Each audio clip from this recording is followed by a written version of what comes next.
Bonjour à toutes et à tous, bienvenue sur la nouvelle vidéo de Hugo Invest. On se retrouve aujourd'hui pour voir ensemble pourquoi je préfère l'investissement en bourse au trading, la partie numéro 2. Tout ce contenu n'est que mon avis personnel. Avant de passer au sujet en question, merci de ton écoute. Pense à t'abonner et liker cette chaîne afin de développer la communauté. Active la cloche pour ne rien louper.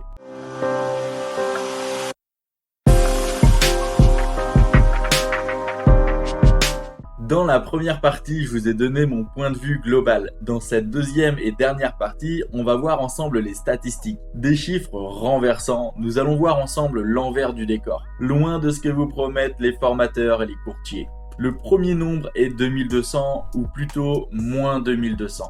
C'est le bilan annuel moyen des traders. D'après une étude effectuée sur 5 ans par l'AMF, les traders ont perdu en moyenne 11 000 € environ par trader sur cette période. Certes, nous n'avons pas le résultat en pourcentage, mais nous ne parlons même pas de bénéfices, on parle d'une moyenne en déficit. 89%. C'est d'après une étude de l'AMF, l'autorité des marchés financiers, le pourcentage de traders perdants en Forex et CFD. L'AMF, ce n'est pas Jean-Michel Delaconta qui a fait un sondage sur Facebook, on parle de l'AMF. C'est-à-dire qu'il y a seulement 11% des personnes qui génèrent du bénéfice, mais parmi ce faible pourcentage, seule une infime partie en vivent. On est donc loin des promesses de pseudo-formateurs qui vous font devenir trader en 10 jours. Vous allez régaler les 2%, ce pourcentage de traders professionnels et de banques qui eux vont exceller. 80%.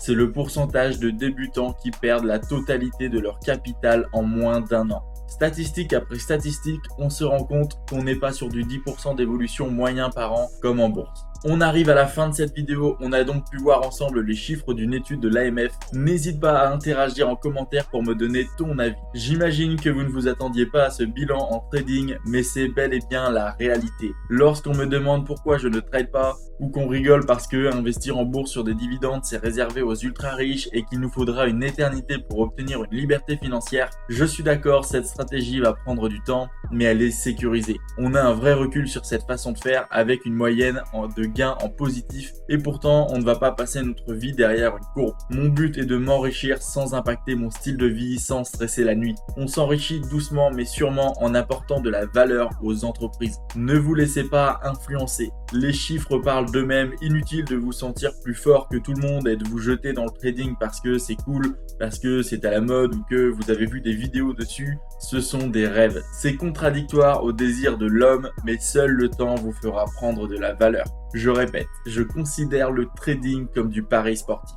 J'ai commencé par le pari sportif, je ne dénigre pas, mais c'est réservé à une élite capable de gérer ses émotions et son portefeuille à la perfection. Il va falloir suivre toute l'actualité et les résultats à longueur de temps et malgré ses compétences et beaucoup de travail, beaucoup se plantent. Des professionnels se sont ruinés en trading. Trouve une stratégie efficace qui a fait ses preuves dans le passé et ne la quitte pas pour un rêve de rentabilité, pour un placement qui fera x10, x100, x1000 en 2 jours que vous avez repéré sur un groupe de traders en ligne ou sur un forum. Soyez lucide et non cupide ou stupide. Soignez votre éducation financière. Vérifiez chaque information par une analyse personnelle. Vous êtes le seul et unique responsable de votre argent. Vous êtes votre meilleur conseiller financier, alors formez-vous. Je te souhaite bonheur et richesse. À bientôt pour de nouvelles vidéos. En attendant, tu peux voir et revoir mes vidéos précédentes. À bientôt.